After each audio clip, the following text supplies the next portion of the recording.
Thanks for putting up with the second chapter here.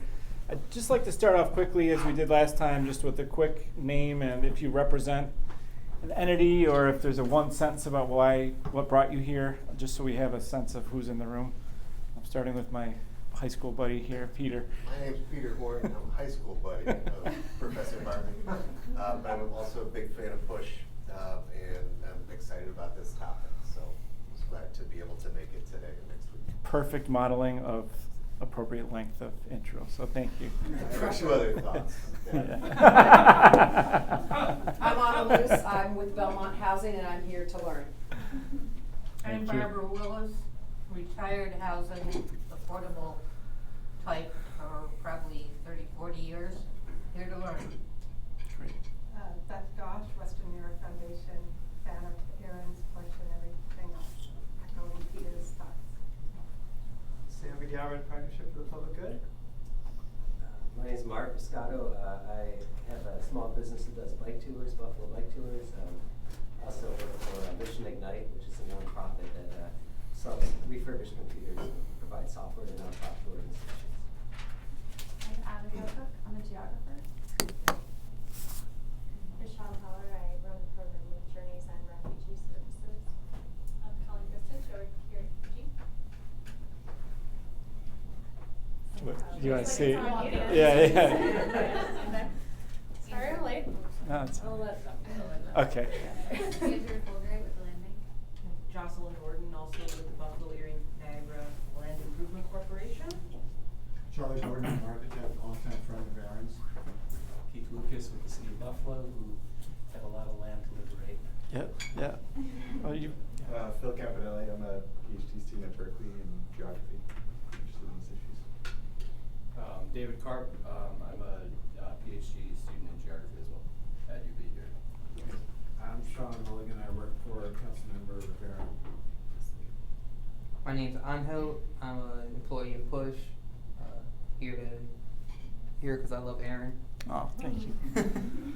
And Angel is actually going to speak a little bit later in the program today.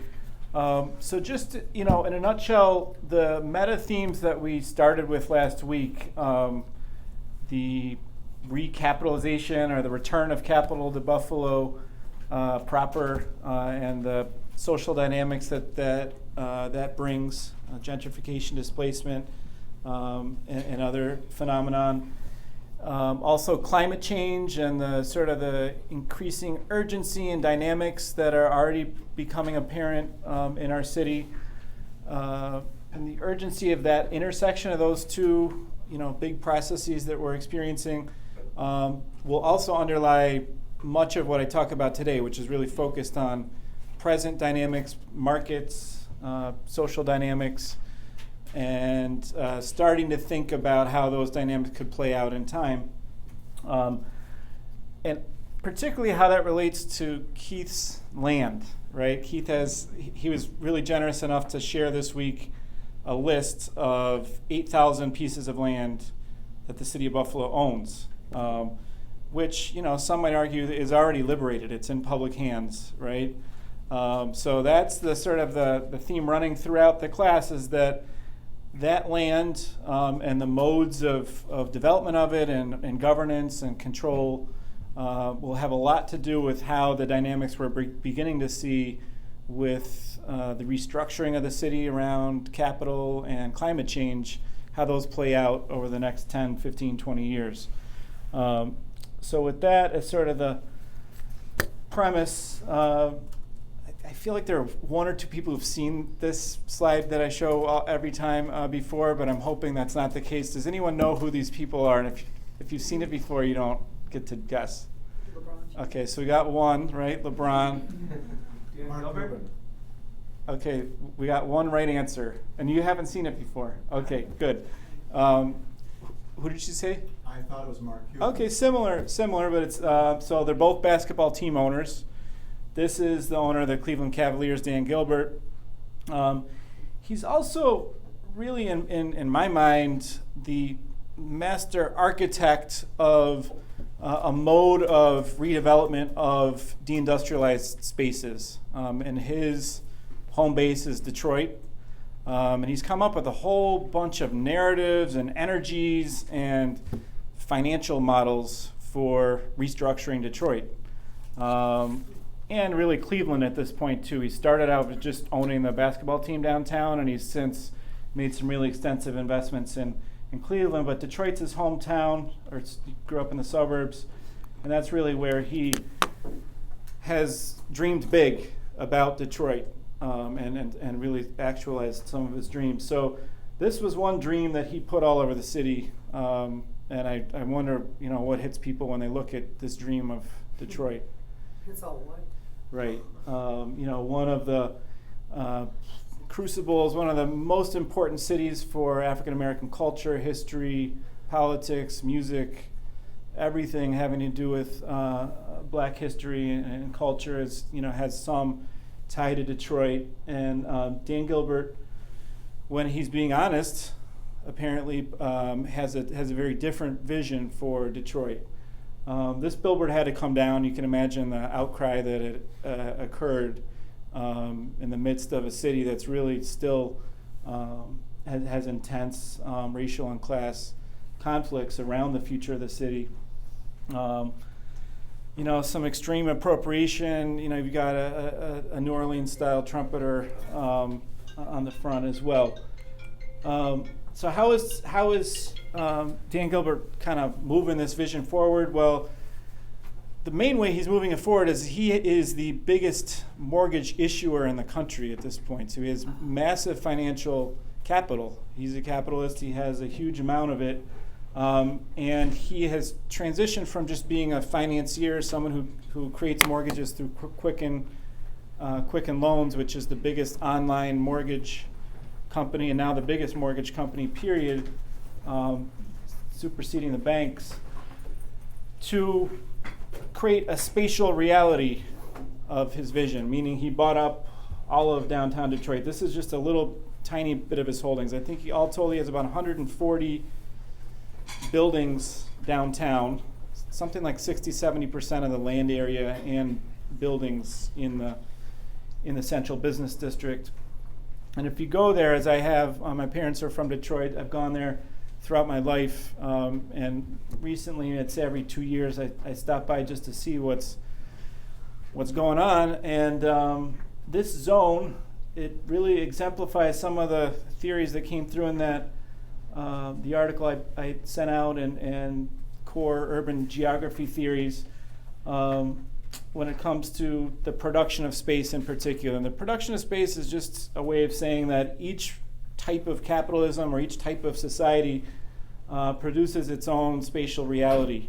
And the spatial reality that the finance version of the gentrifying, deindustrialized city, one of the spatial realities is this. It's very white, very affluent, and very cloistered, and very sort of defined in its boundaries. And that's what downtown Detroit's become. Now, outside of it is a vast city, 4 times the size of Buffalo, that is still has a very post-industrial landscape, rapidly losing population. Much of it is vacant land. That's not entirely true, as this zone has been extended about 3-4 miles up to the Wayne State University at this point. But Dan Gilbert has really come up with some, if you see interviews of him, I'm not going to show any right now, but really a vision of leisure and luxury for Detroit. He's got canal side-esque installations all over downtown, so there's volleyball courts all over the place, there's beaches all over the place, even where there's no water, and there are people at play. He's also recruited some of the big luxury brands, emerging luxury brands, to occupy spaces in his holdings. So this is Shinola, which launched and he incubated the high-priced watch and bicycle company that is based in downtown Detroit. Yes? Was that map you showed all post-2011? It said he had bought 60 since 2011. Yeah, so he started in 2011. Yep. And so luxury is a big a big theme for Dan Gilbert and the zone, the privileged zone that he's created. As is youthfulness and kind of millennialism. He has the biggest internship program in the country at this point. I think last I checked, there were 6,000 interns that come every summer to his zone. And it's about being able to take pictures like this and introducing people to the zone that he's created. And really almost what's essentially a company town, because people work in the zone and live in the zone. So stressing that this is a pretty confined part of Detroit geography. It's less than 5% of the space of Detroit, but it accounts for a lot of the population growth. It's certainly the fastest growing part of Detroit. So just looking at some of the ways that similar narratives and realities have popped up in downtown Buffalo, nowhere near as concentrated in the ownership and sort of the architecture, either the narrative or the physical space. But this was Buffalo's first downtown $1 million condo in the Avant, maybe 5-6 years ago. And I think this is a really important document in sort of the creation of a new narrative around Buffalo too. I don't know if people have seen it around town, but it's the Oxford Pennant Where to Go guide. Oxford Pennant, as some folks may know, is a really successful company downtown, started by young folks, SUNY Buffalo grads that revived the pennant as a commodity in the U.S. There was no place to buy pennants, and now they're a big company in Buffalo that supplies them. You probably can't see most of those places, but it's a really sort of good mix of new emerging hipster businesses and nostalgic businesses that draw on some of the old-timey authenticity of Buffalo, mostly on the new side. Last I sort of analyzed this, they were 95% white-owned businesses. They're mostly in the areas that middle-class white people live in Buffalo. I should say, as this stuff can start to sound really preachy, I've been to every one of these places, I would think, on this list, or at least 90% of them. And so that's, part of the complexity of even thinking about the implications of this is that, there's can be judgment of others, self-judgment, but it's hard to navigate the realities of cities. It's hard to navigate the realities of race and class in America, and so it's no surprise that would be the case for cities. So I don't know if I want to subject people to this or not, but why don't we do it? Buffalo, New York. After several decades of being kicked around, we've been getting some good press lately. You might even be tempted to jump on the Buffalo bandwagon. Well, before you do anything drastic, like actually move here, you should ask yourself, are you really right for Buffalo? We've all heard of the American love affair with the automobile. If you're that into your wheels, might I suggest some other cities where you'll spend plenty of quality time together. Unfortunately, you and your car will only have time for quickies in Buffalo. Here, traffic jams are almost unheard of. Average commute times are 10 to 15 minutes. And in some neighborhoods, you won't even need a car.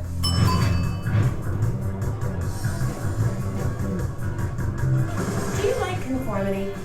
Do things need to be just so for you to be happy? If so, I'd recommend living in one of these cookie-cutter neighborhoods in Arizona. In Buffalo, every other house tends to stick out like a sore thumb. I mean, who came up with this?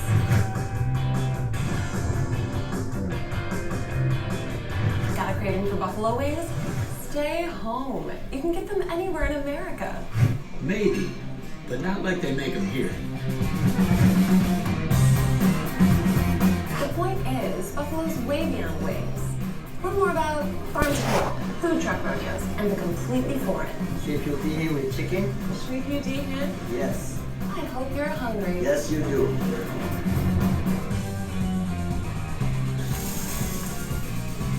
Are you a big spender? Well, try Dubai. Here in affordable Buffalo, that's just not how we roll.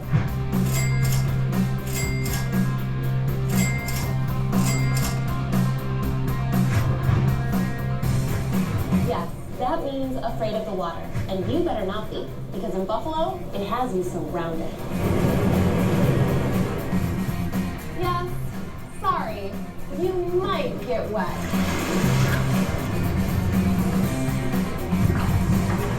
Do you hate the snow? What? You don't know what you're missing.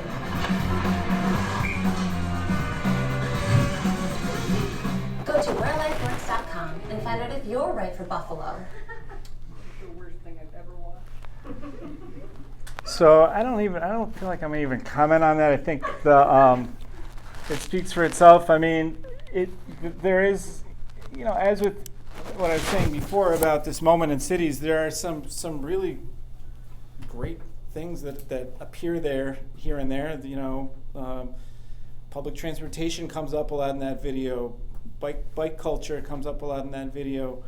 The return of our access to waterfront comes up in that video, but it's so couched in erasure of culture and history and reality that it's and it's also just so corny. So it's. Do you know what the audience was? The audience, I think it was a BNE. I think it was recruiting both for conventions and for businesses that might be considering moving here. So in that regard, it has to be a failure. I don't think anyone could see that, or maybe not. I don't know how people would watch that. But the point is, it's sort of a good document of this moment and an attempt to create a new narrative around our reality. So looking a little bit at the kind of the financial and the capital structure underlying the attempt at a new narrative and a new way of thinking about Buffalo.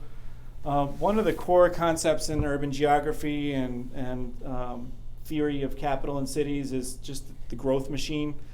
And it basically means that there are a set of large capital holders, banks, insurers, utility companies, developers, construction companies that are really well networked and that come up with projects together to build out, both accumulate their own capital, making money, and also to build the population of their regions, of their cities. So we have a really classic one in the eds and med sector here right now, and you can see it in the medical campus, meaning that a set of institutions, these aren't even all of them, we're missing the banks on this picture, but a set of institutions have planned over a long period of time to do a lot of construction, to return a lot of private office space to a district in Buffalo, and also on the real estate side to speculate around and start to build out higher end housing in a particular space. So it's sort of the ways that these institutions coordinate, the ways that they decide how to allocate capital. A critical thing here in Buffalo is how they access public capital. Growth machines aren't always able to do that as well as they do here. Not so much city capital, but state capital in particular. Hugely important to the growth of this district. I think it's upwards of $2 billion that have been invested in public money in creating a growth district. Our finance cluster is kind of on the wane a little bit. When I used to do this slide, there were 4 or 5, banks with strong local roots. Key Bank is even, is not local anymore. But we do have a current and present finance cluster, which feeds into the capitalization of space and the growth of a region. Just bringing these two together in a slide. Who's been over to Chandler Street? Okay, good number of people. So I thought when I was over there last week, I really thought it was kind of emblematic of how the hipster part of the restructuring of cities, meaning the restaurants, the cool design, the cool stuff that we all get to access now, blends in with the capital side of cities, meaning Rocco in particular, Termini is the best developer out there in this city at figuring out how to recruit emerging cool businesses like Beryl and Bryan to hugely capitalized high rent districts like Chandler District, and seeing the way that they're symbiotic, that graffiti brands, in this moment, brands, or at least attempts to brand Chandler District as kind of like the cool place to be for young people with money. That's the aesthetic. I've never heard Oh, of sorry. this. So Chandler District, it just popped up. That's the amazing thing about how quickly capitalism works. I mean, a year ago, it was a bunch of boarded up buildings just off of Elmwood, basically, and Amherst, behind where, just across from Wegmans, really. You know where Wegmans is on Amherst? Yeah. If you take a left instead of a right, you'll be at Chandler in one block. So it happened overnight, right? Yeah. So, the point is, some of what we talked about last week, appropriation of authenticity. So I showed a slide last week of DJ Warlock in 1985 on Moselle Street on the east side with a graffiti wall, right? And that's the context out of which graffiti culture emerged. And that was like the height of deindustrialized space, poverty, no jobs, racialized poverty, racial oppression of other kinds. And now that aesthetic has gravitated 30 years later to what is already, because I've been there a few times, and bound to be a very white, upwardly mobile space. So one concept here too is just scale of capital. So the circuits of capital, these are two very different people with two very different histories, both making a big impact on Buffalo. One, you recognize Carl Palladino. Of the 6 or 7 big developers in the region, he was really the only one I'm aware of who didn't suburbanize his capital in the 80s and 90s.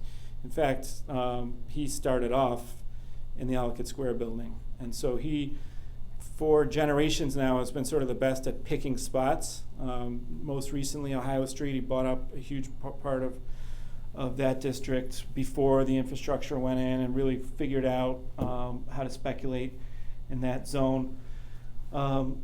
Everyone else, the 5 or 6 other big developers, the Unilands, the Simonellis, for 30 years made their money through suburban investments. Suburban Benderson is another great example.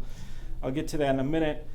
But his capital's always been here. Some of the locals started to come back 10 years ago, and much more intensity now. Karen Pritzker represented a new phase in my mind of capital in Buffalo. She comes from the 3rd wealthiest family in the country, the Pritzkers.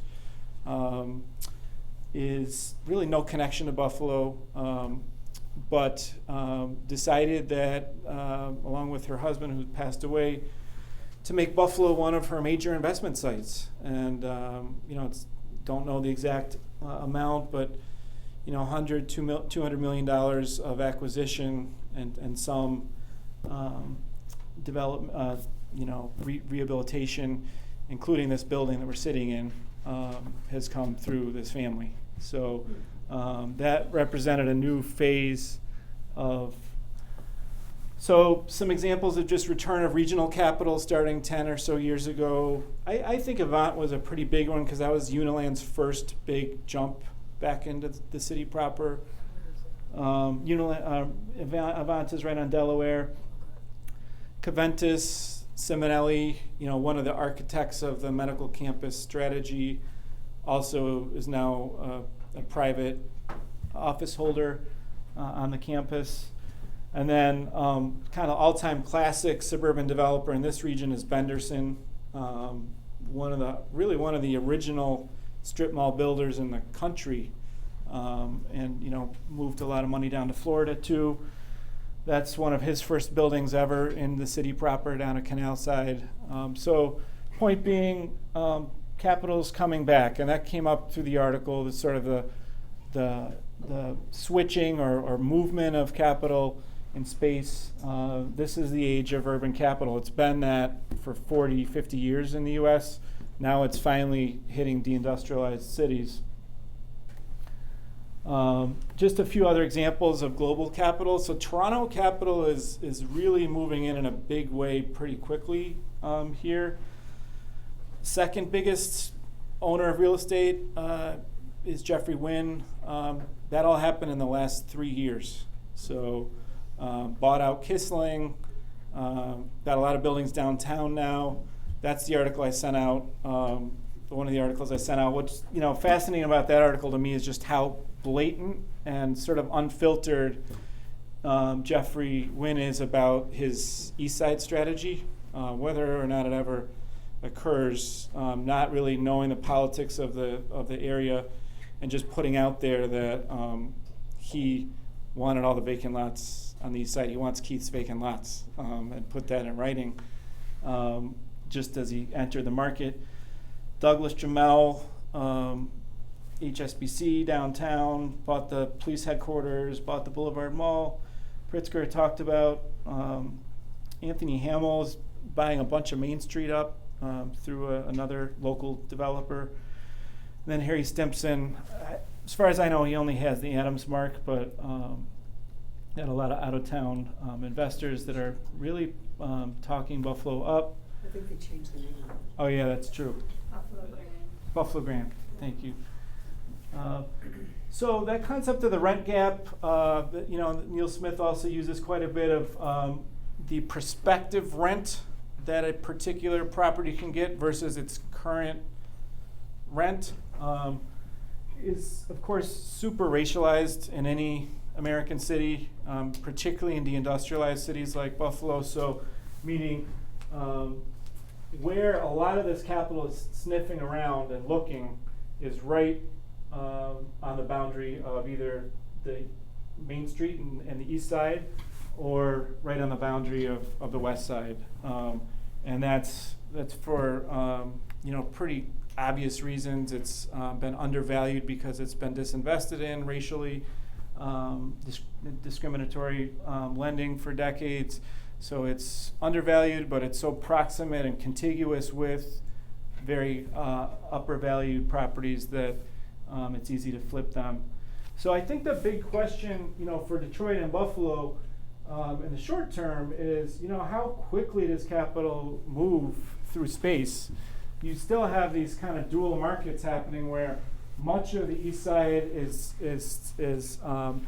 still depopulating, lost tens of thousands of housing units already. I don't know, Keith, if you happen to have a number of how many housing units have been lost. So the market's tighter already because of that loss of housing units, but it's still losing population to the inner-ring suburbs. At the same time, you have an attempt to sort of restructure markets on the edges. First Ward, I made a list here. These are some of those examples of edge projects that are happening right now or have happened. That's Simonelli's in Central Park. That's the Fruit Belt one announced yesterday. That's one of the Ohio River ones that abuts the First Ward. Go back. That bottom one is the one by the Amherst station. Yeah, Central Park Plaza. Yeah, that's the Yep, Central Park Plaza. That's the Central Park Plaza.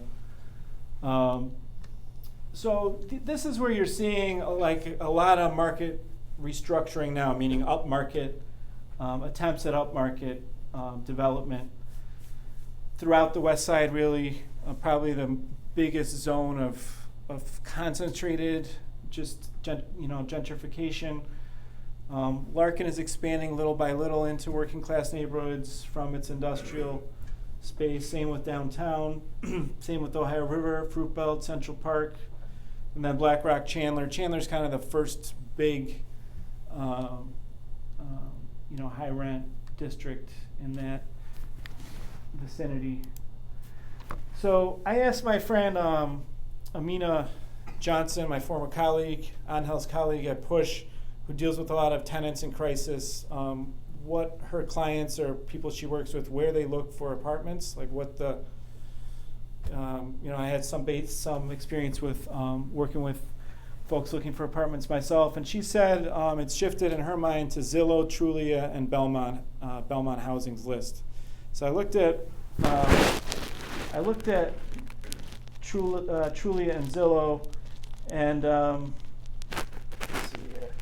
I just thought, just glancing at this map, there's nothing conclusive to be drawn from it, but it does give you, a quick look at market conditions that are kind of interesting. There obviously, all housing rental data has problems. There are self-select. There are markets that it excludes, or certain people list some places, others. So let's go east a little bit.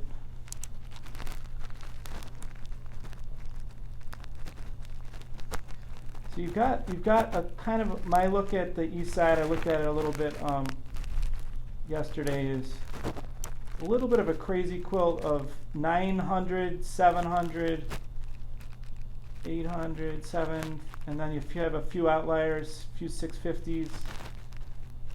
But the point is, rent is up substantially across the city. It's, when I moved back here 17, 18 years ago, the west side, the standard rent when I started working on the west side was $375. Now it's whatever we think it might be. It's between $900 and $1,200.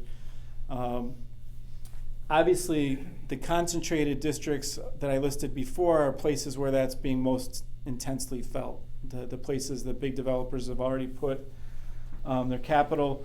But there really are spillover effects into even markets that are not seeing much investment because people are moving out. And also because we've lost so many housing units to demolition because they had been abandoned in the lean times. Pardon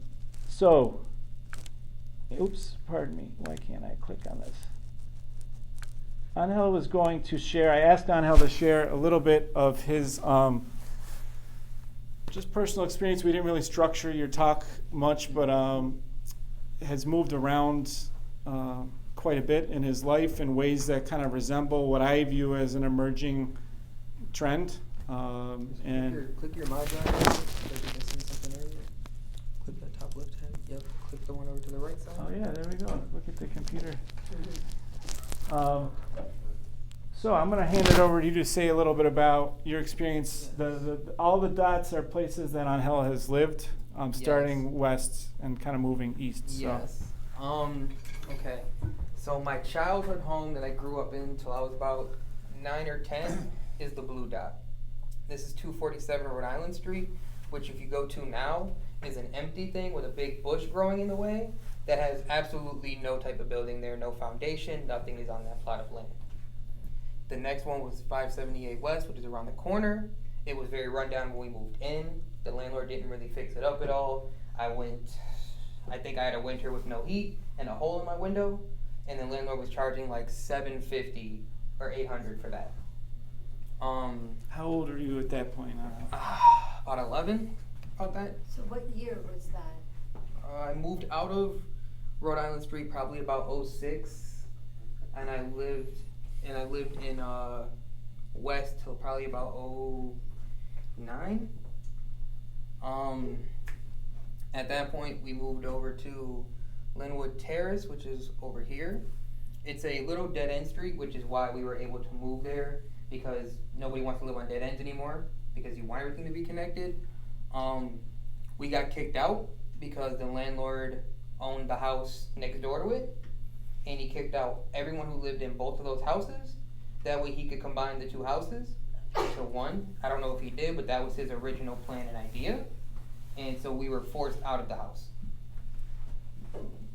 That was about, I was 12-ish. So about 12 or 13, I moved into the Canisius College neighborhood, which you would think would be a lot more expensive. But for those who don't know, this area over here is actually not so great. So if you're coming down and you make that left, all of this is beautiful because Canisius owns the land, or there's houses that landlords own that they keep up because they want students to live there during the school year. You go this way, it's a lot of rundown houses, empty lots, slumlords, places that don't get a lot of real money investment. So, you know, you're able to get a somewhat decent there because they'll charge you a decent amount for what's on your left, but they know that what's on your right is a huge deterrent from people who would pay more than the $800. There were shootings right there down the corner from like 2 blocks from my house. That just shows you how close to being a college doesn't actually help you for anything. So even in a neighborhood people would think is beautified, it wasn't all that great. I lived on this side of the street first, and it was a family-owned home. Somebody in my stepdad's family owned it. The person who wanted it did some shady things in order to get the property to default. He bought the property from the city and kicked us out because he wanted to renovate the entire thing and rent it out to students at about $1,100 or $1,200 a month. So then we moved, luckily right across the street. I was about 15 when I moved across the street. At that point, we had a landlord who, she was decent, she wasn't bad, we had a good relationship, wasn't the greatest on fixing stuff, but was much better than anything we had before that. Random memory, at 247, I had lead poisoning as a child. So that just shows you the condition that house was taken care of. At this point, I lived in that house till I was about 19. So pretty much all of my high school years I spent in this area. All my friends, all my proximity to everything was in this area. At about 19, the landlord on this side of the street kicked us out because she decided that she wanted her sister to live in the apartment, and it was probably, she made the decision, and about a week later said we had to be out by the end of the month. We go through that, we move over to, this was the Central Park area. That beautiful section that he showed in the bottom left in the other slide is what they're trying to build over here. For those of you who don't know, Central Park is also not a great area. A lot of rundown buildings, churches, things like that. It's probably about 90 to 95% of a black neighborhood. But coincidentally, the church I lived next door to didn't have many black worshipers that went there. We had to move in with my aunt, who lived in the downstairs of that house, because we couldn't afford to find an apartment at that point. So we helped her pay rent, which was about $850. Eventually, we moved into the upstairs, which the landlord, quote unquote, renovated. Didn't do a great job, the heat still didn't work, but we had nowhere else to go. So we moved into there at about $850. And that's because not a great neighborhood, things didn't work, but what else were we going to find that was anywhere under that we could move to? How many people were in your family? It's me, my mom, my stepdad, and my stepsister. But that's still 3 bedrooms, if you're considering. And the upstairs apartment over here, we only had 2. So, very cramped.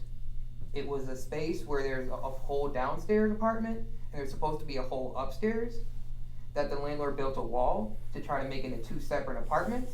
That way he could charge rent on 2 different parts of the house on the upstairs.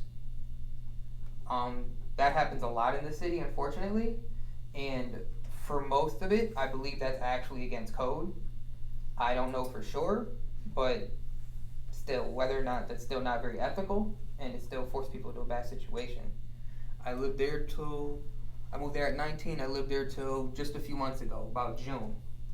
Come July, we just decided that we had to find somewhere else. The landlord wasn't taking care of it. There was mice all throughout the backyard from like places around the area that were also vacant. Didn't really want to fix much. We couldn't justify spending that much money.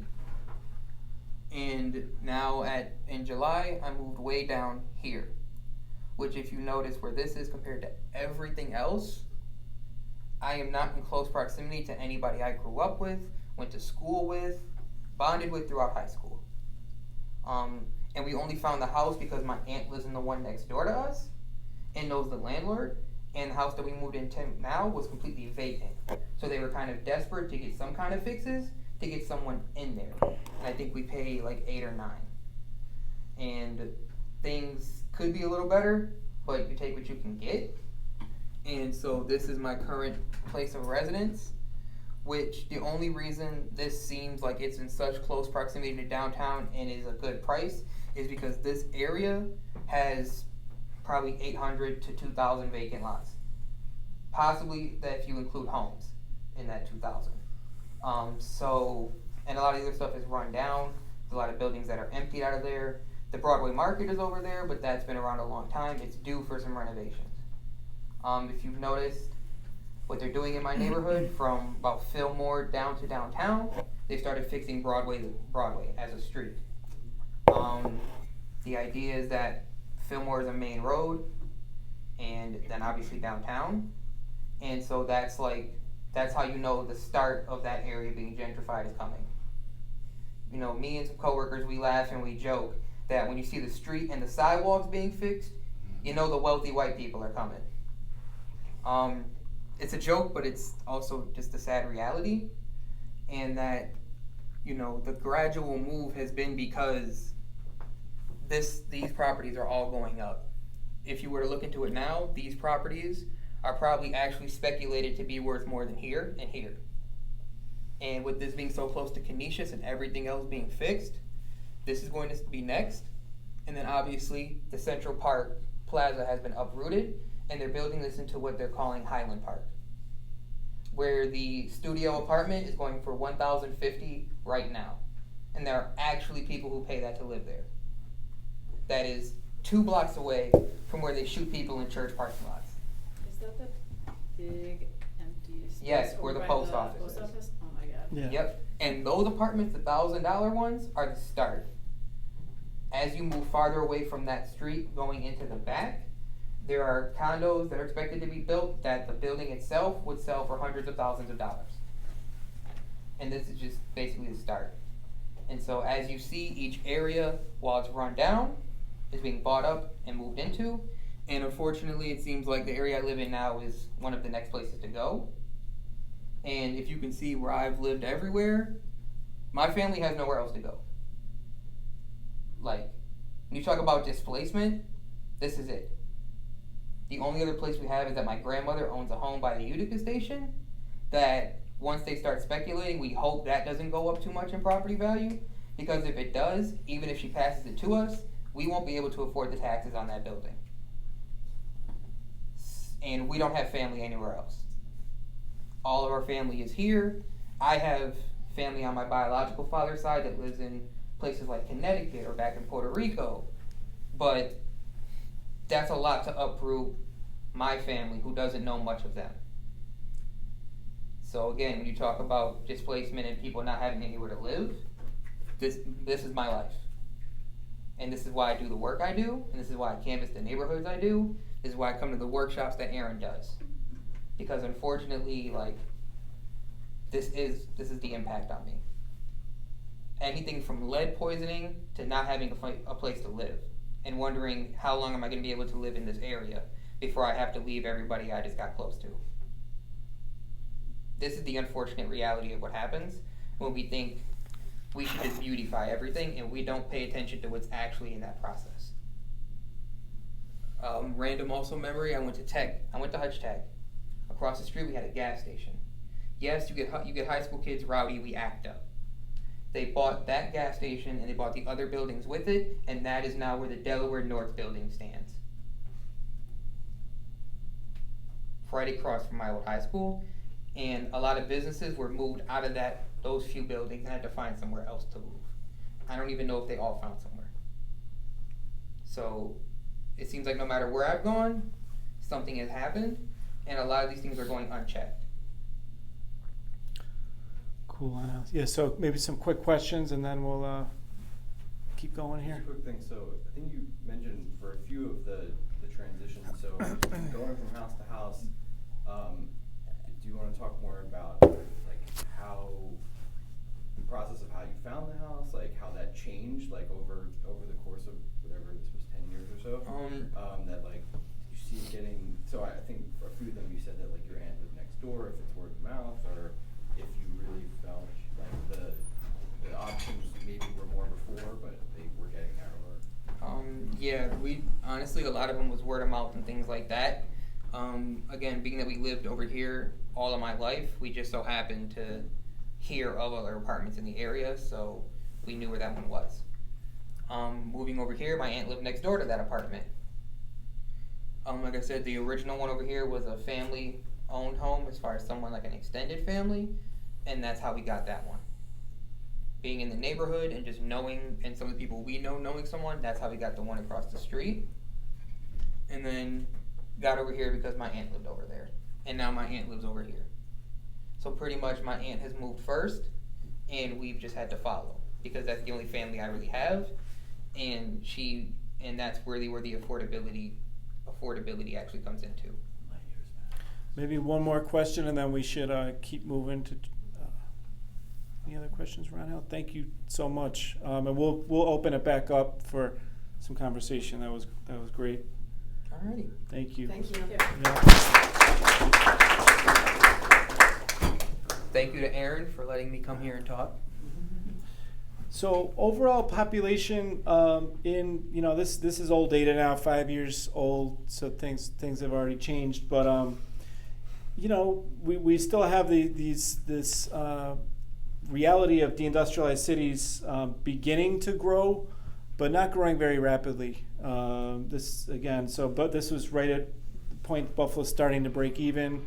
I don't know if we have projections for next year, but each year I hear it might be the first year that we've grown a little bit. Some cities are slightly ahead of us. They tend to be coastal, but still very deindustrialized. And some cities are a little bit behind us. But more or less the trend is towards the beginnings of population growth.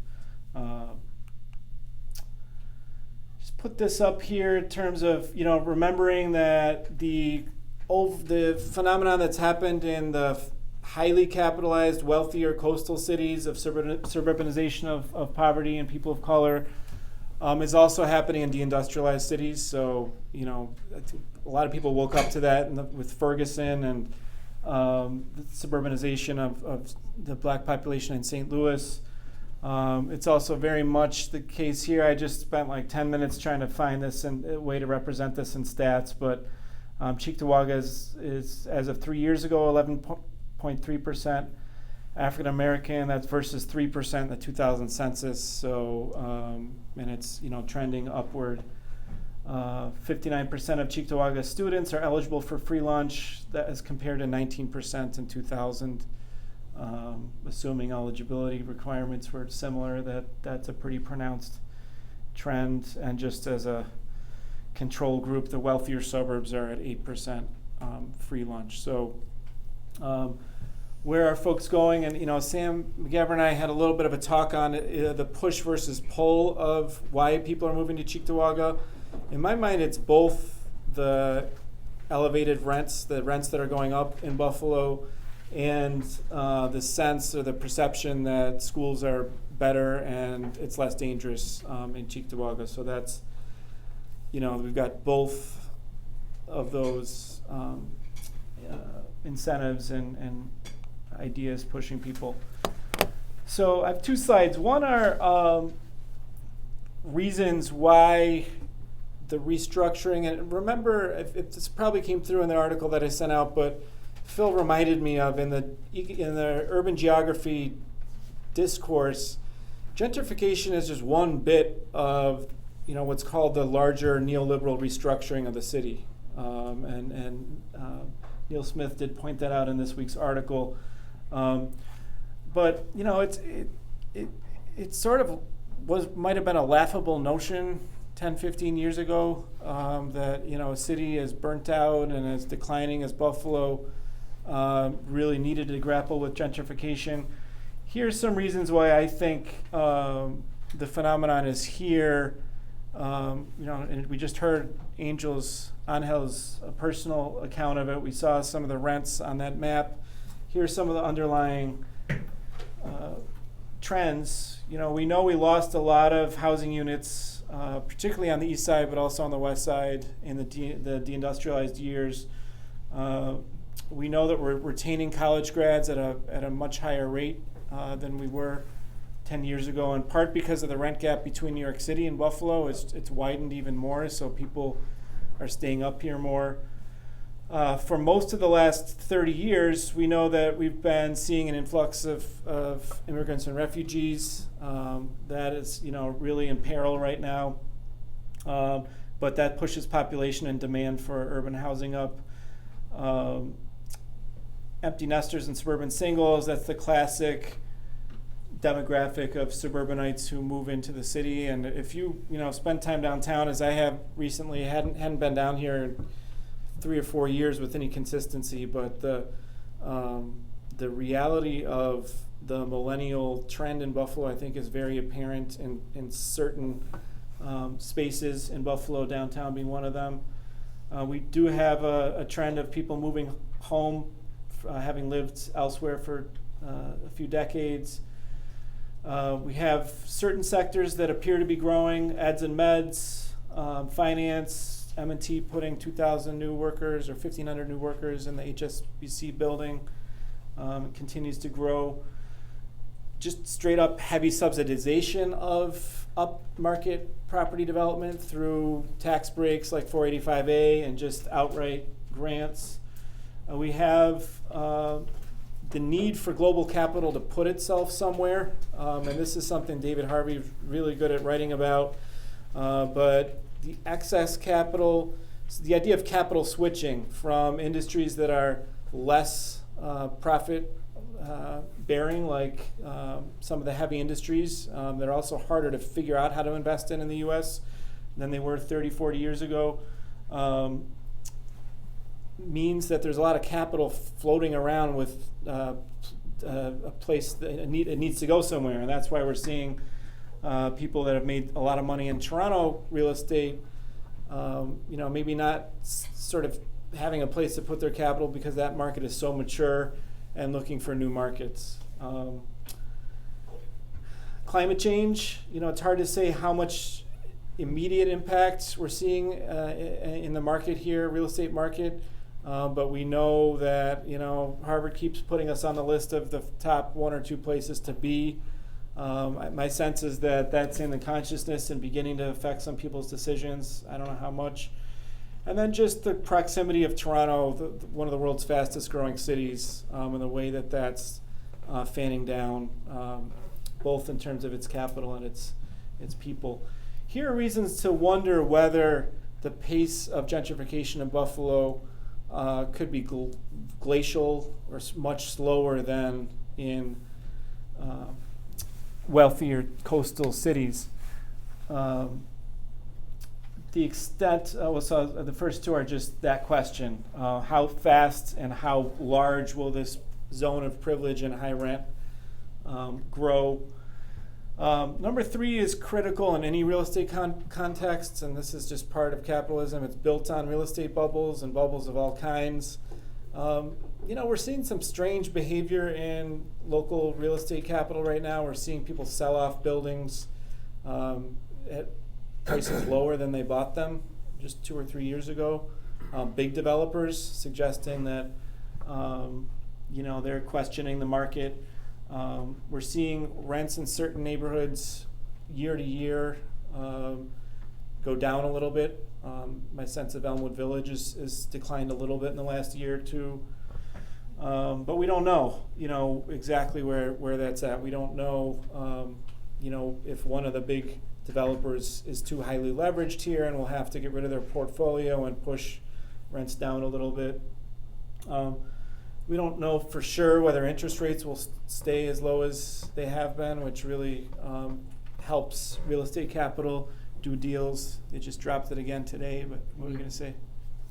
You mean like the property tax interest rate? Interest rate is just the cost of money, so it's what developers use to buy their buildings with and renovate their buildings. And the lower those interest rates are, the cheaper it is for developers to do what they do. And we've been at a historic low since the financial crisis. And that's really incentivized a lot of people investing in real estate because it's so cheap. You have to put your money somewhere. You can borrow money to buy buildings with, and you're really, you're not paying high interest to do that. So I only ask because that immediately brought into the whole tax reassessment into my head and how Yeah, that's all. Yeah, so that should be on this list too, is the impact of the reassessment. We it may not have panned out as exactly as some of us had even expected so far. A lot of people saw their taxes go down. West Side, we're seeing triple. So that could have some different impacts based on that assessment. Again, climate change, we don't know how quickly some of the effects that Buffalo apparently is in a good position to withstand will advance. That could affect the pace of gentrification.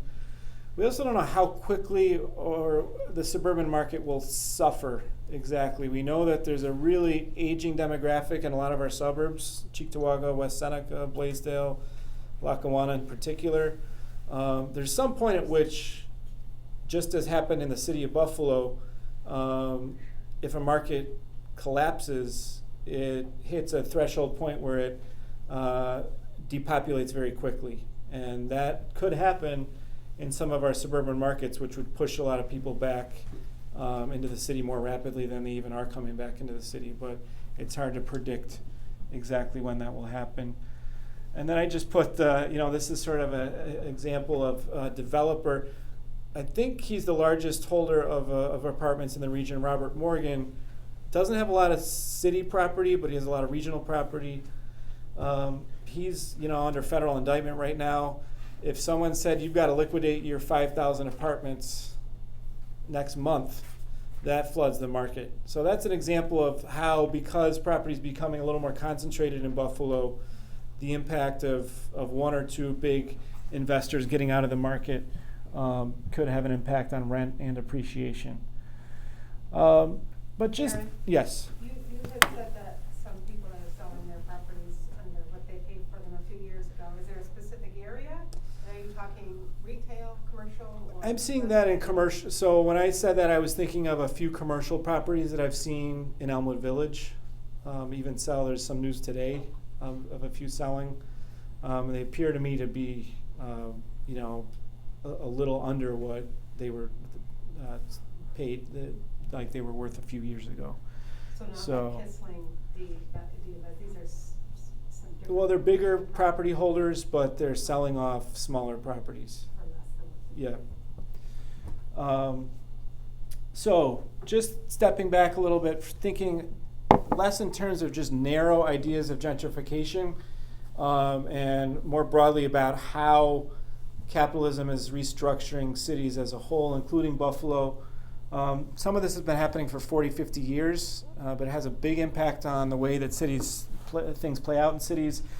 So massive disinvestment in public housing of all kinds, affordable housing, and disinvestment in communities of color overall, both through the banking system and through public expenditures. So that's been happening since the late 70s, early 80s.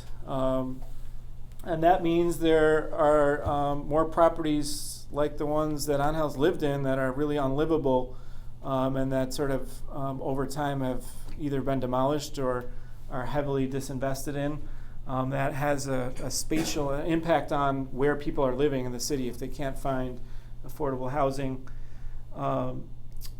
So another thing that happens in the neoliberal city is a lot of that capital that had been put into public housing or affordable housing actually gets transferred into high rent housing. And Buffalo is a great example of that through our tax policy and through our infrastructure decisions.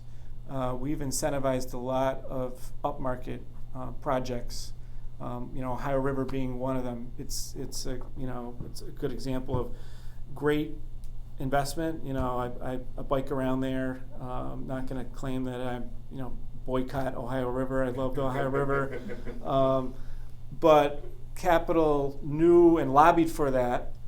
Capital meaning in this case, Carl Palladino is a big holder of property up and down that stretch. Both for good reasons. I mean, we should have access to our river, but also for reasons of speculation and knowing where the market's going. That has, led to a bunch of new projects that are high rent. one factor of the neoliberal city, because it is more market-based, meaning markets control more of the housing and have a bigger impact on housing, is that there's more instability in those markets. There's more boom and bust because you don't have the stabilizing fact of a lot of public housing to sort of take it out of market conditions. You have what Neil Smith calls uneven development, where you can have two simultaneous markets right next to each other, and they don't seem to make sense. But spatially, in a city like Buffalo, that's what we have. We still have markets that are being disinvested in a kind of slumlord way, even though rents are rising. That's another weird factor. You can have rising rents and declining housing conditions at the same time. And then, what I called last week, because this was what the literature calls it, revanchist policing, meaning rather than figuring out a progressive way of dealing with poverty and concentrated racialized poverty, militarizing and occupying the deindustrialized spaces and making them kind of pipelines for incarceration. That's a core part of the neoliberal city, always has been. And then what I talked about earlier about the overaccumulation of the 70s, his thesis is that the upper classes were retaining a lot more of capital, and profit margins were much higher because wages were falling even though productivity was rising in the 70s. And at the same time, cities were deindustrializing, so there wasn't a place to put all that capital.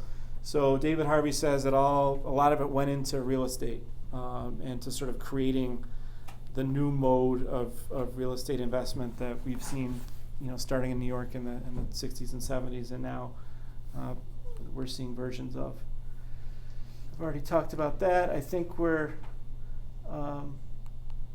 getting to where I wanted to be.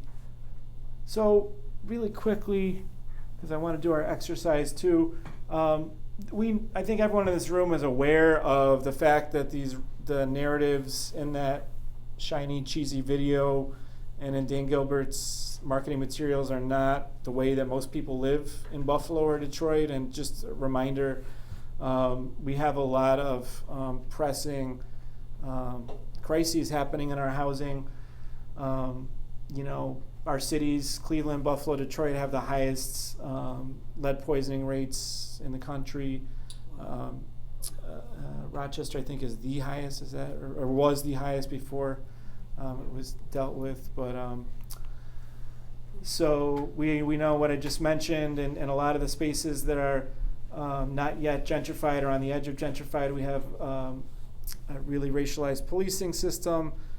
In Buffalo, really one of the prime examples that I've ever encountered were the what they call them, the stops, the roadblocks, strike force stops, roadblocks, completely, almost entirely like racialized places where people were stopped in communities of color and not in white communities, and that created a whole pipeline of fines and incarceration and financial woes for people who were caught up in fines as a result of that policing over many years. This is, a little bit of a hodgepodge of things, but I talked about redlining, not as a historical phenomenon, but as a current phenomenon in Buffalo. So from, the Evans Bank map just a few years ago, still a reality for people of color. Talked enough about displacement so far. So now just turning to, what do you do with all this kind of bad news and trends that seem intractable and kind of part of this global reality of the way that cities are trending and climate change and capital moving around? This is where I think that we can get a little bit inspired in Buffalo and start to take kind of accept our charge as being the stewards of a lot of land and of a new way of doing urban development. So this is, I don't know exactly why I put this slide up, but Detroit has 80,000 vacant lots that it owns as a city, really through its land bank now. There are 4,000 people just living in publicly owned property that is even kind of off the rolls in terms of basically squatters in public property. So Keith is going to help us out with some better mapping for next week's class of our commons, the 8,000 lots that the city of Buffalo owns. To make this timely, if you read your paper yesterday, I think it was 11 of those lots transferred yesterday to a high rent developer in the Fruit Belt. I think it rents between $1,100 and $1,600, something like that. There had been some community-based negotiation around that transfer, and it looks like it may continue. But the point is that land, 11 lots is a lot more to go, right, with 8,000 lots. They already own those lots. What's that? They already own those lots. Okay. I think the city has 1 or 2 parcels that he probably wants, but he hasn't applied for them yet. Okay, well that's good. I think then the news misstated that. So, the point being that there's a lot of demand for certain of these lots in those districts where we know that investors are already moving pretty quickly. And so I think our big question for the rest of the class is I just want to do some brainstorming around some of the values and functions that we could begin to think of for that land. And before we jump into that, just give you some examples based on my experience of different ways that they're being used. Some of you are well familiar with this, but we do have a movement in Buffalo around community control of some of that land, the Fruit Belt being one example. That's already been promised, I believe, 80 of the lots, and maybe beginning to take title to a few of them. That came out of a community-based movement. Don't have time to show this video today, but we will. We do have time. It's only 2 minutes, I think. So I'll just show this and then go to the exercise. So part of it.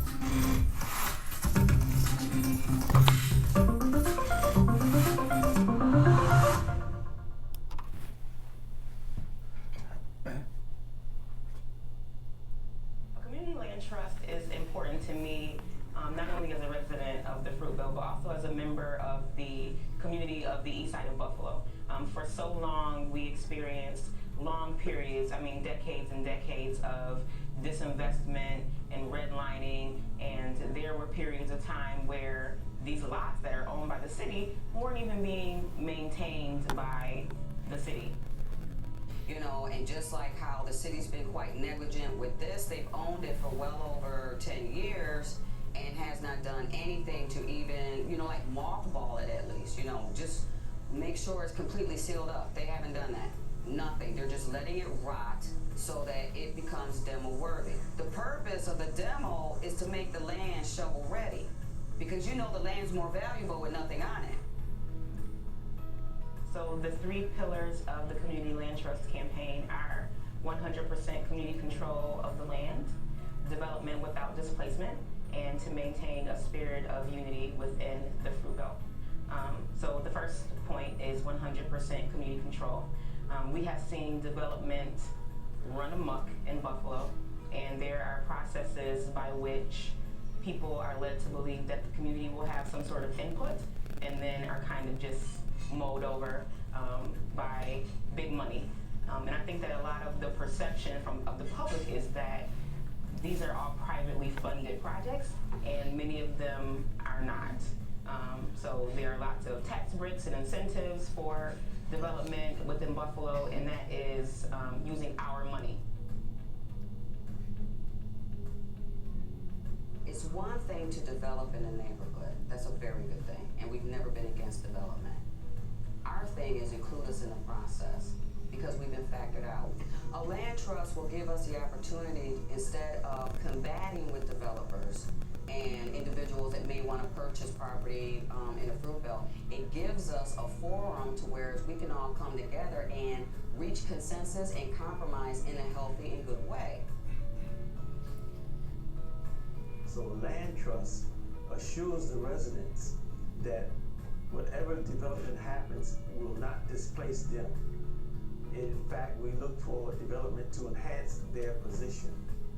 By this being a new ideal in Buffalo, it will take courage, it will take trusting each entity that's involved in moving forward. We want this to be an open, transparent venture by all of the stakeholders involved. So therefore, we have to keep a strong agenda in front of our elected officials. We must constantly keep in mind that they work for us and we don't work for them. And they have to hear our voice, our concerns, our desires.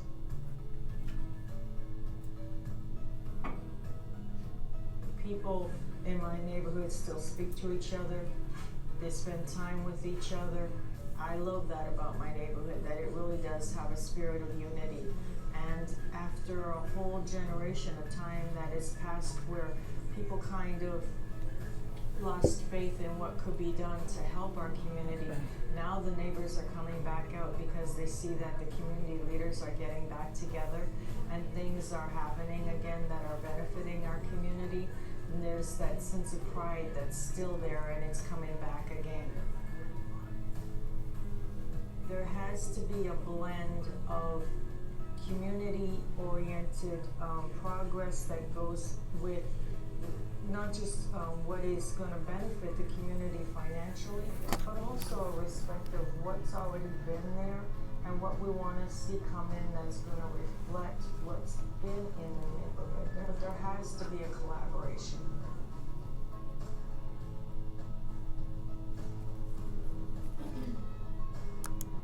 So, you know, that Fruit Belt campaign, it took 3-4 years to really mature, for people to build enough trust and to get to a point where the demands were clear and there was enough momentum to make it happen. Just a few examples from my own work at Push. From the get-go, kind of some awareness, maybe not as sharp and sort of critical as I've been presenting today in terms of like the structure of things, but an awareness early on in Push that we were close to Richmond Avenue. There was this gap between valuations on Richmond and Chenango, which is like 40 feet away. You could like throw a baseball from Chenango to Richmond. So, this odd valuation gap, also the sense of people beginning to buy up property at 5 points, even back then. So it was like kind of a pretty critical, as it is now citywide, in our mind, to get control of land. So that was an early objective, and we happen to have a target, which many neighborhoods don't have because property is often so dispersed in Buffalo in terms of its ownership. But at that time on the west side, there were 300-400 properties under the state's control, tied up with a banking deal, Bear Stearns Investment Bank. So it was sort of both the bank and the state. And that was sort of where we tested the community's ability to win some land and some property by mobilizing, just as the Fruit Belt folks did. We boarded up many of the properties with the Governor Pataki signs. That created some good leverage with the state. No governor wants his or her face on, I wouldn't think, Maria, would they, on vacant property? Very effective. Yeah, and so that was, about testing our ability to organize, and also pretty quickly testing our ability to, oh shit, what do? We have some land now, right? So we won, and we had to, this is much later, 15 years later, but we had to develop things like this, modes of getting community input into what to do with these properties. And things at Push were always moving so quickly that it was hard to figure out if we had official way of, our own patented way of getting community input. But I would say all along the way we tried a bunch of different things and did our best and grew our membership. And that also, of course, kind of reinforces the sense of ownership that a community has over a property. In this case, this was the car that we used for School 77 to get input. Got 800-900 people to do community planning around that building, and building that people had a lot of emotional history with because many folks in the neighborhood had gone there for school. a typical way that land trusts or community institutions like PUSH plan are through planning charrettes. And again, what's always striking to me is that there's some real parallels between the maps that developers might draw when they're planning and the maps that communities draw. The outcomes tend to be very different, but in both cases, you've got to kind of draw, blow up a map of the space you're looking at, come up with your priorities and your values and your agenda, and then figure out how to piece the parcels together in a way that can get it built. Thank you, Sean Mulligan, for helping in this particular case, and the city to get us control of School 77 and make these plans a reality. And that is, I think, for those years, and I'm hoping going forward with PUSH, it was really exciting to know that some of the community planning that was happening on a big scale was likely to happen because we had access to land, and that was the key. PUSH bought in the first 5 to 7 years, we probably bought 50, 60 properties between 2004 and 2008, say. Now I think that figures up to about 120, 125. Okay, well, I've been gone a year, so he's telling me that there's more. And there's good, there's some, I wouldn't call them theories, but some hypotheses out there around sort of how much control a community institution has to have for the processes of displacement to really slow down to a halt. In part because displacement and gentrification are so contingent on cultural erasure and the reimagination of space to fit a new market. And when you have so much property under control that isn't going to flip to a new market, it's harder to create a narrative of it being the hot restaurant district or the place you go, play video games all night, whatever it is. So finally, as we segue to this little activity, thinking about some emerging needs for land in cities. Because of climate change, because of energy crisis, energy ranks pretty high up. Some people that are smarter than I am, like Clark Gawker at PUSH, really believe that the need for land for solar installations will transform land markets in proximity to cities and in cities, pushing land valuations even higher because for microgrids and more localized energy production, we're going to need a fair amount of land for solar. And so PUSH is already getting in that. In this case, it's not a vacant lot, it was a roof. But the point is, School 77. Point is energy is a big one. And I think I'll leave us with this for now. Adrienne Marie Brown is one of the favorite thinkers in the PUSH world these days. She writes out of Detroit.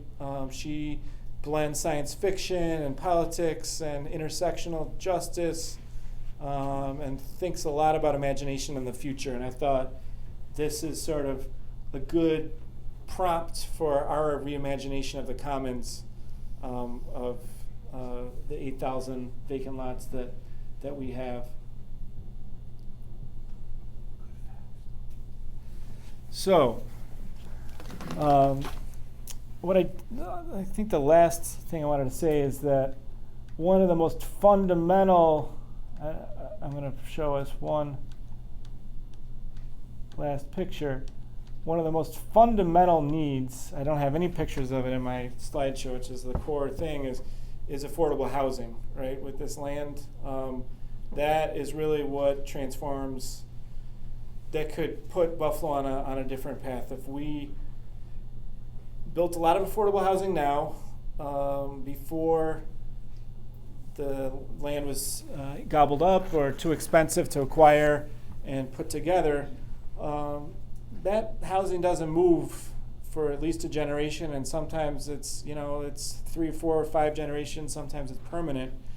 And that's what almost every city failed to do that can no longer do that. So the Oaklands and San Franciscos and DCs and Brooklyns, all have a decent amount of affordable housing, but none of them said, look, this is the moment. South Bronx, 20,000 pieces of land available. We know, even though it seems crazy that the South Bronx would someday have $3,000 rents, we think that's going to happen. We're going to make a massive investment in affordable housing now, and change the way that things develop over time. That's what, we've got a chance to do here. And we also happen to be in a state that's fairly well funded from an affordable housing standpoint. And so that's a necessity. So, questions before the activity? Yes. So I don't know if you talked about it at your last session, but I mean, how do you think the whole opportunity zone, I mean, that's going to have a major impact in capitalizing these? Yeah, I haven't studied with any, I have no expertise in that question, but I would add it to the list of types of heavy subsidies that high rent development is getting in Buffalo.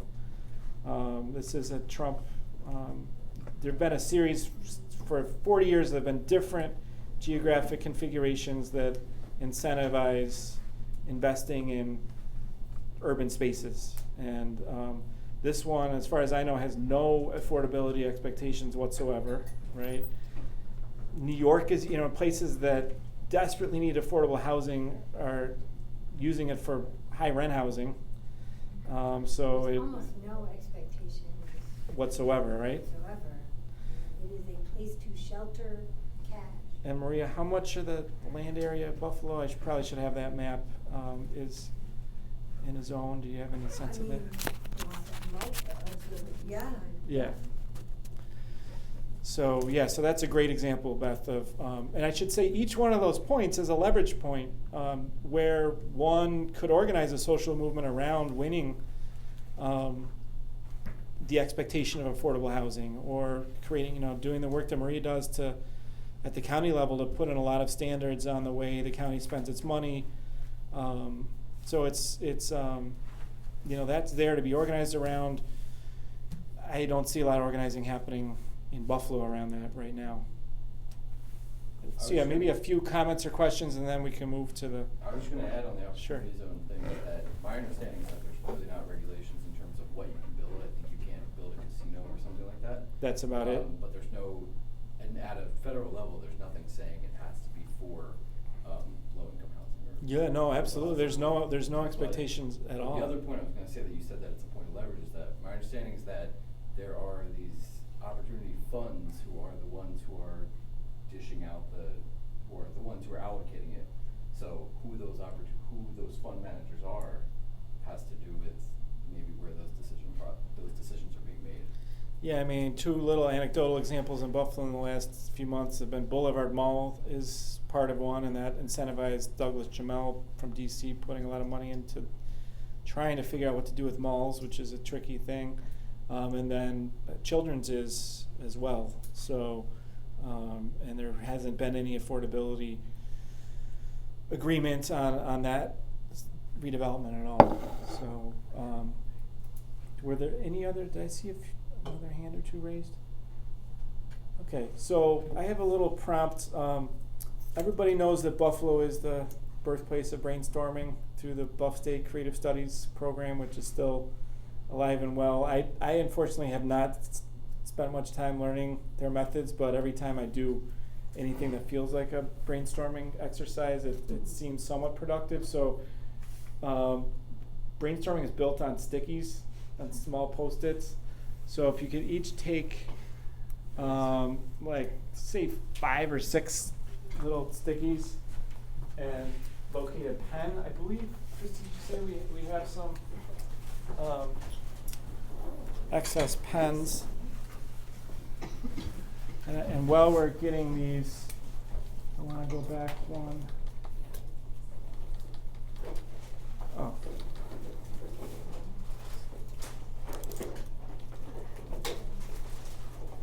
Do you know how to select that?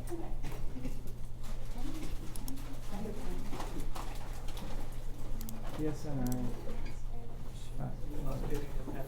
Yeah. I don't know if they all work, so I'm ready to take some back. If they don't work, test it out.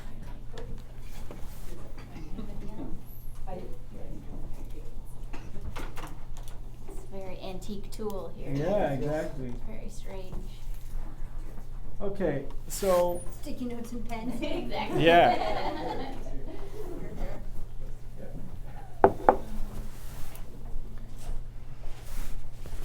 So I think, in the video we watched, the Fruit Belt, India did a good job of articulating 3 or 4 of the core values of the Fruit Belt Land Trust. I was going to read through some of these. So this is Dudley Street Neighborhood Initiative. This is really one of the first attempts at community control of land at scale. We talked about it last week a little bit, but in Boston, in the Dudley Street neighborhood. Also great proof of the value of this kind of anticipation and planning, because it is one of the few parts of Boston that didn't gentrify, because they did this at the beginning of the process. They did a lot of value thinking, and then they did a lot of organizing to win the land. So maybe we could just read through this list for a second. How about we do the whole, just read out loud going down. I'll start with collective resident leadership and control, and we'll just hear them stated. But you just read it. Well, then you read the next one. Linked community destiny. Community political power and voice. Mutual and shared responsibility and accountability. Power and organized community. Vibrant cultural diversity. Community collaboration. Fair and equal share of resources and opportunities. Charlie, Development without displacement. Yeah. High quality of life. Individual and community development. Anything that's possible. Okay, great. So, in principle and values exercises, it's always hard to define exactly what fits in as a value and what isn't, but anything that kind of sounds like one of these or is in the realm of a principle or a value, this is going to be our brainstorming prompt. So imagine that the city, Keith and the mayor, work with us to create more land trusts. And we're doing this obviously just as one part of we're not going to master plan 8,000 lots in this room. But it's an exercise. It's an exercise that needs to be repeated throughout the city, in the coming years, for us to plan our future together. But the prompt is: which values do you believe should govern the disposition or what happens to that 8,000 lot holding that we're calling our commons? So what values would you have shape the use of that land going forward? And I'm going to put to the side the question of governance, like whether that's all in small land trusts or whether the city keeps holding it and we work through the city. That's not the question right now. The question is, what are the values that should guide the use of that land? So the question is also not what we do with the land. That's not, I'm not looking, that's the next question. Yeah, this is just a principle and values question. We'll do one more function question next. So you have 3 minutes to write as many as you can. This is brainstorming. So you can also copy that. If you want to get the most, you could just copy those. But it'd be good to see some that aren't on there. I can think of a few that probably weren't realities of 1980s in Boston that we should probably think about. Christy, do you have a stopwatch or anything? Oh, yeah. Okay. What was the exact time? From now? Yeah, 2.5 minutes from now.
say about 30 seconds probably, Crystal? 45. Okay.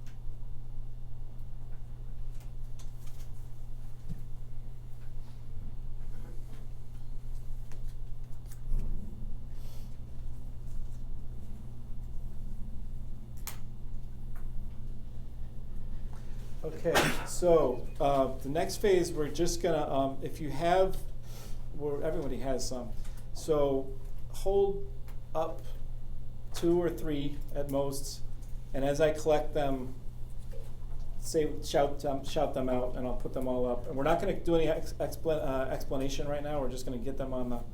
Can we put them on the wall? Or yeah. Okay. So I guess we'll start here, but it doesn't have to be in order. I'm just looking at you because you're right in front of me. Because I'm so close already. Yeah. And speak loudly so everybody can hear. Cultural security. Cultural security, great one. Consistency of culture. So not just erasing the culture of the people there. Community purpose selection, so the people in the area decide what happens with the land. And then financial/economic security and investment. Cool. So making sure that the people are not financially taken advantage of, and that any financial investments made go through the community. Okay, perfect. No longer explanation than that one. Just keep them flowing. So, things that support long-term community and environmental health. Cool. And right to housing for all. Okay. Sean, you got any? Money doesn't matter. Money doesn't matter. Cool. Good principle. Keith, would you like me to help collect? Yeah, actually, maybe. Yeah, we can. I know. Would you help collect, and then I'll do some on this side. Complete communities, long-term, comprehensive, and community consensus. Cool. Why don't you collect those, and I'll collect Phil's.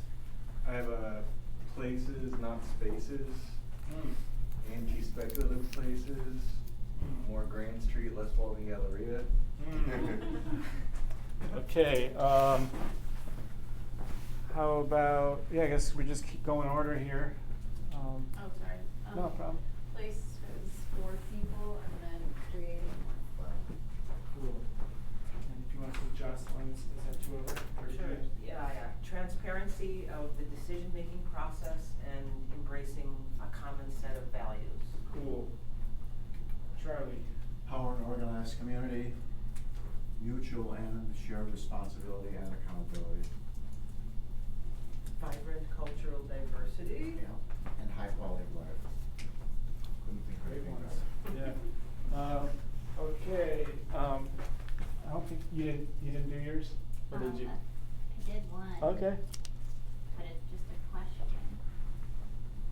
Is growth the goal? That's great. I didn't write it right down. now. I'm typing them all up. You gotta get it up there. So write it down. I've got high quality of life and the growth of fair and equal share of resources and opportunities. Great. I have prioritize health, share the wealth, locals' voices matter more, shared power decision making. Awesome. Thank you.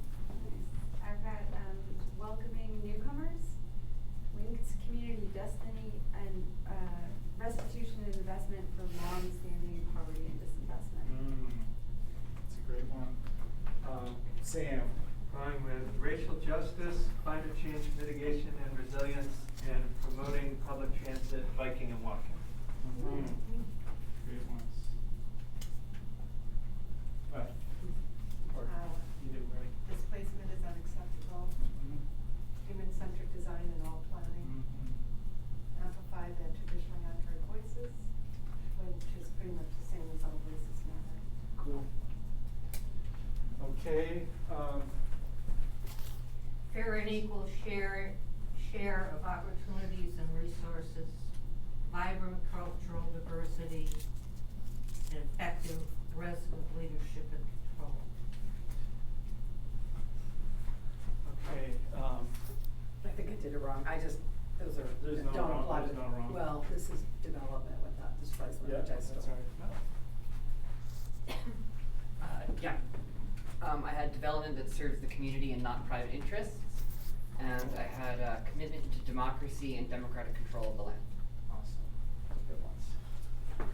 I have use of the racial equity impact analysis in decision-making, consciousness of the social determinants of health, which include the transportation, the daycare, et cetera, and then carbon neutral footprint.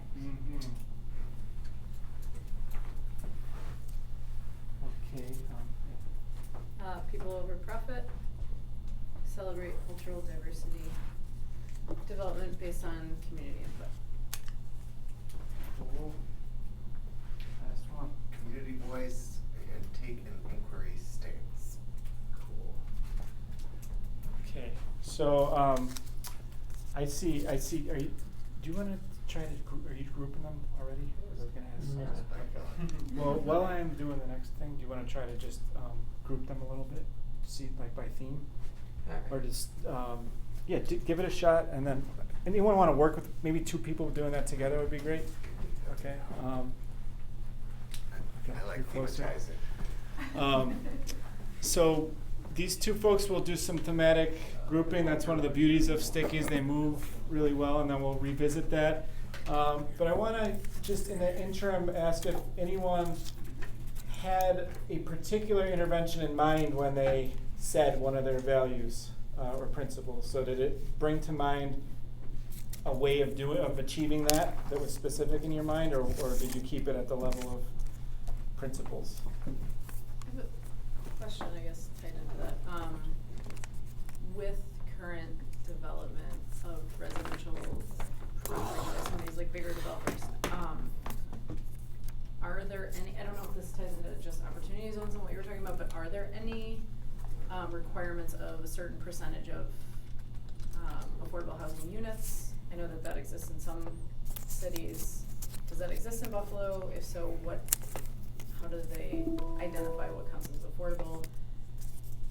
So, And I mean, yeah, obviously great that would be could be a really impactful way if done properly or differently to increase affordability. Absolutely. So the big answer is no, we don't. So usually that's called inclusionary zoning, meaning that there's a requirement to make 20% of the apartments or 15% affordable, and we have not yet won that. There's been sort of an intermittent campaign around that. Actually, Sean has been really involved in different ways, and so have a lot of community groups. But versions of that have been won on a development by development basis. A few of the developments have committed to 15 or 20%, but that's only for that one project. But I think you're right, it's definitely a way to achieve some of the equity-based. Now, the enforcement of those inclusionary zoning ordinances has varied a lot from city to city. Some have produced pretty substantial amounts of affordable housing, and some haven't. Some of that's just enforcement, some of it's the way the ordinances were written. Yeah. I mean, obviously how they determine affordability is so. That is a big factor, for sure. It's not a percentage of based on the Well, poverty level? typically it is, but there are questions of what that percentage is. It can be 40%, 30%, 50, 60, 70, 80, 90, 100, 120. People will claim that different percentages are still affordable. And so affordability without that number is pretty meaningless, without the exact, AMI number. So anyone else have an answer to my question? Did it bring to mind any new ideas about what to do with vacant land as you were coming up with your principles? If not, I have a question I'm going to single out Abby, because I think hers was the one I heard most clearly around restitution for historical conditions, which I think is a critical principle in my mind, but I wondered, I don't know if you'd say a little bit more, put you on the spot, like why you included that one, if you. I guess, so you know, some of these and some of the ones that I was trying to do about sort of linked community, you know, destinies and sort of fair and equal share of opportunities.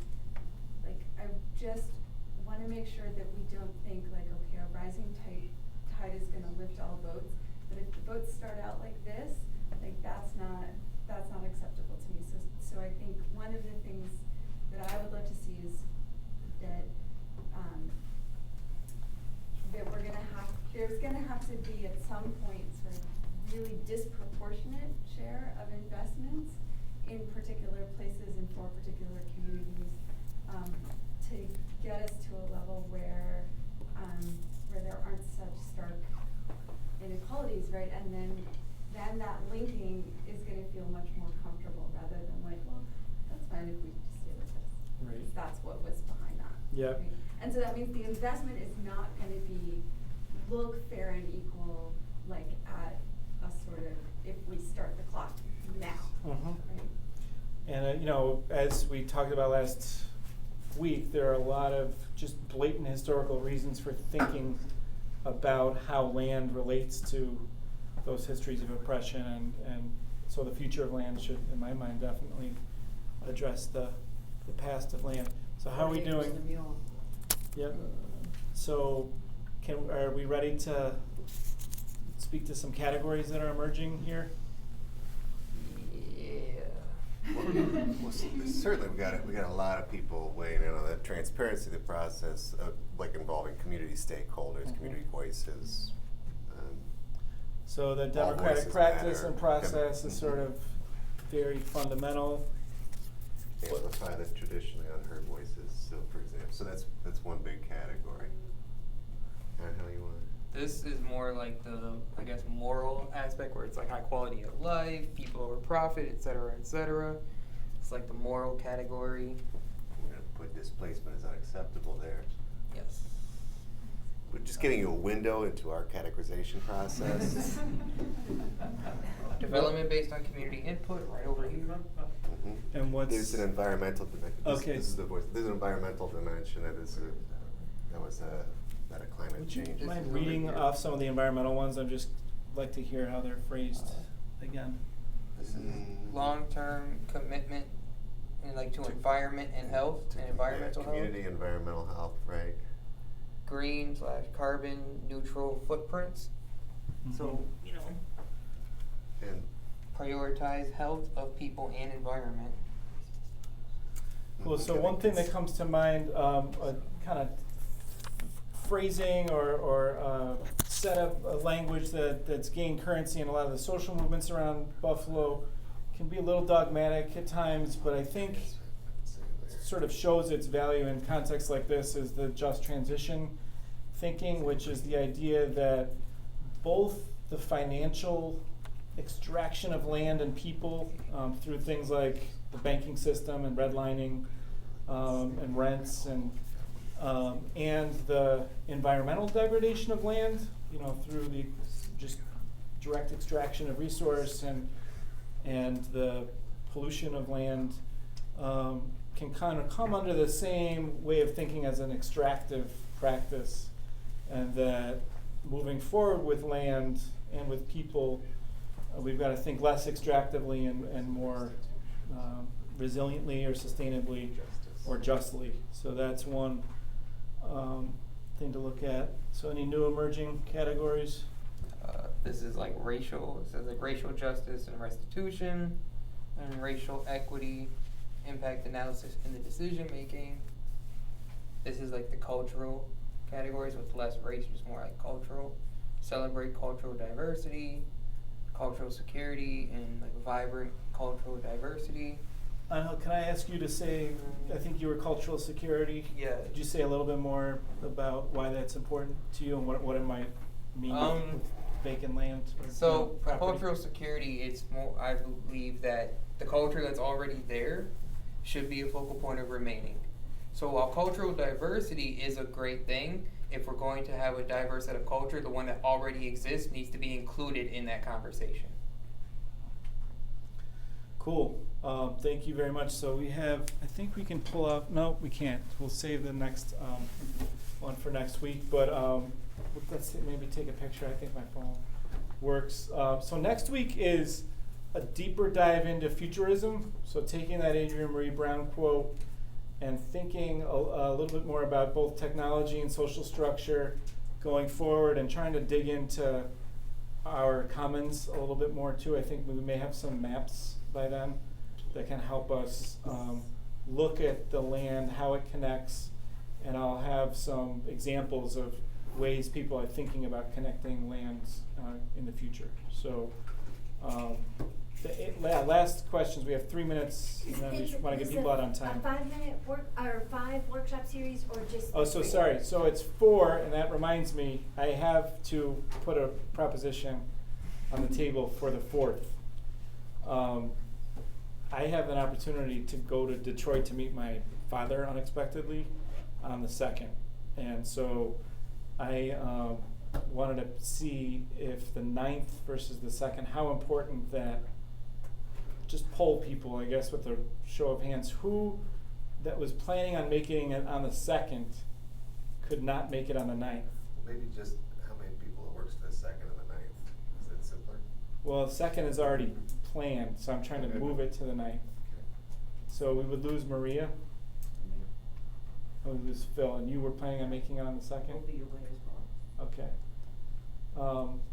So the other question was, who could make it on the 1st instead of the 2nd? Which is a Tuesday. It's a Tuesday. We would lose Jocelyn. We would lose Phil. No, I would be there. You would be there? Yeah. Okay. Not sure. I'd be a little late. Okay.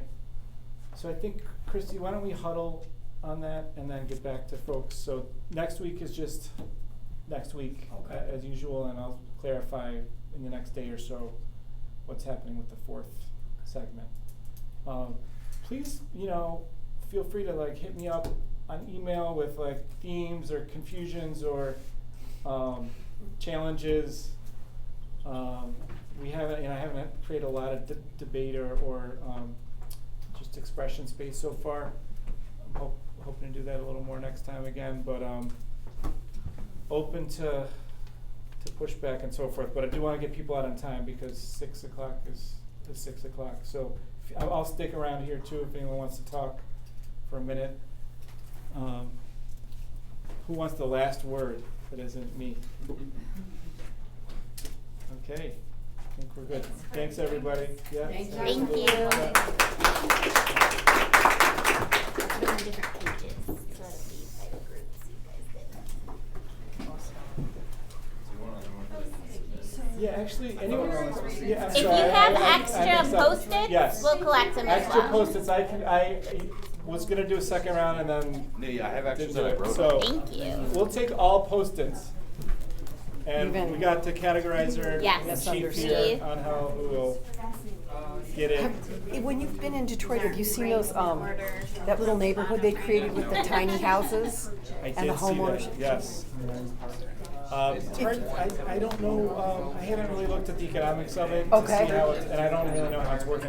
I remember when it. So maybe when you go back. Yeah, no, that's the thing about Detroit, it's where all this stuff So much is is going, happening. okay. All this stuff, it's Because like. I'd be curious about your thoughts and impressions if you have time to look at this. Well, if we did it on the 9th, I'd be able to share my thoughts and impressions. Enticement, okay. Yeah. As far as I know, I can come to either one, Okay. so certainly don't hold up for me. But yeah, they've shown a blurb on that twice on PBS during the news. The tiny houses, The tiny yeah, houses, yeah.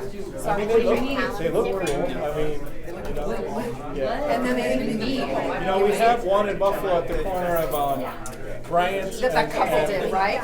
That who? Yeah, it's a young It's couple. well, it's not a young couple, but But it's a couple. a couple. Yeah. Puppeteer and an architect. Yes, yeah, that is cool too. Yeah. But this was neat because there's a lot of people who've never had a house. No, I know. Older, There's and a social function. to it. Yeah, and it isn't just like one in a block, it's like These a are the block extras we across have it. in groups. They're all the other. But I'll type them up and then we can move them around. Yeah. Throw it in like a spreadsheet. Yeah. So your geography? Yeah, they're actually houses up great. at I the regret that I tiny missed houses. last week. Oh, no worries. Yeah, no, thanks for coming. started watching So, do you have any classes with Abby? Okay. And it isn't just like Thanks for one. sharing. How about I'm meeting Marion at my house for dinner right now. Warner. Yeah, she just started right now. Okay. Before this, I gotta pick up pizza.